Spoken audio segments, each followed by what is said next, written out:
پاکستان سے دبئی پہنچے تو پتہ چلا وہاں روزہ تھا. میں پاکستان سے دبئی آیا تھا. پاکستان میں اس وقت روزہ نہیں تھا, اگلے دن روزہ تھا.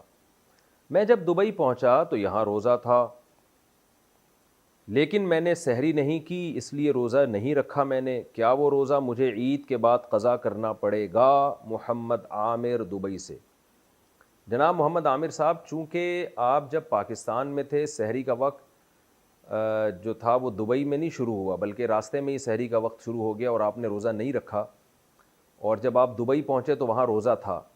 تو چونکہ آپ پہ یہ روزہ واجب نہیں ہوا تھا, واجب اس لیے نہیں ہوا تھا کہ سفر کے دوران آپ دبئی میں نہیں تھے, اس وقت سحری کا وقت ختم ہو چکا تھا دبئی پہنچنے سے پہلے ہی. تو چونکہ یہ روزہ سرے سے آپ پر لازم ہی نہیں ہوا تھا, آپ پاکستان کے حساب سے تھے اس وقت تک, تو جب لازم ہی نہیں تھا تو اس روزے کی قضا پھر آپ پر لازم نہیں ہوگی, کیونکہ روزے میں تجزی نہیں ہوتی, ٹکڑے ٹکڑے نہیں کیا جا سکتا روزے کے اجزاء کو.